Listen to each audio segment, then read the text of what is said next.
بسم الله الرحمن الرحيم. يسعدنا وشوفنا يكون معنا الطالب اسلام محمد محمود ابن قرية ابو السعود مركز الفيوم، والذي فاز مؤخرا بالمركز الاول على مستوى محافظة الفيوم، وتم تكريم المنطقة الازهرية كاحسن منشدين على مستوى محافظة الفيوم. كلامنا عن بدايتك مع الانشاد الديني واهم المشايخ والمبتهلين اللي اتاثرت بيهم. بفضل الله انا حفظت القرآن الكريم وفي سن مبكرا جدا، والتحقت بالازهر الشريف، وكان شرف ليا ان انا التحق بالازهر الشريف، وده ساعدني جدا في حفظ القرآن الكريم. وكنت بنشد واقول انشاد ديني في الاذاعه المدرسيه وفي الحفلات القرآنيه، واكتشفت موهبه صوتي والقرآن الكريم، قراءه القرآن الكريم نمت صوتي جدا. ودرست المقامات الصوتيه عشان تساعدني ان صوتي يكون احسن.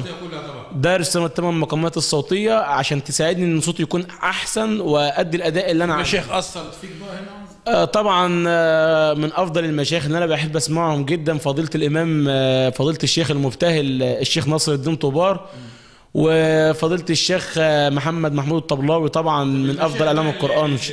واللي درسوا لك زي مين بقى هنا؟ أنا درست القرآن الكريم، قرأت القرآن الكريم على فضيلة في بداية حياتي مع الشيخ مصطفى عمران رحمه الله تعالى، ومع الشيخ محمد فوزي، ومؤخرا قرأت القراءات العشر مع الدكتور أحمد محمد يوسف جبر. طيب عايزين نستمتع بقى بجزء من صوتك في الإنشاد الديني، تقول لنا إيه؟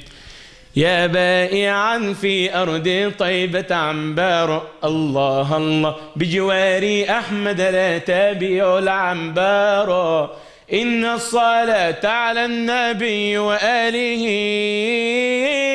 يشدو بها من شاء أن يتعطر، صلوا على خير البارية تغنام، الله الله عشرا يصليها الملك الأعظم، من زادها ربي يفرج همه، والذنب يعفى والنفوس تنعم، يا بائعا في أرض طيبة عنبار، الله الله بجواري أحمد لا تبيع العنبار، إن الصلاة على النبي وآله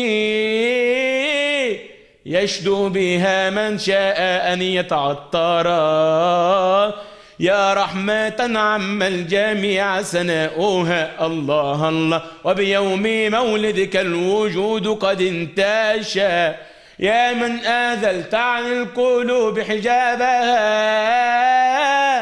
يا من هواه بقلبي مؤمن عشعاشا، يا بائعا في أرض طيبة عنبار، الله الله بجواري أحمد لا تبيع العنبار، إن الصلاة على النبي وآله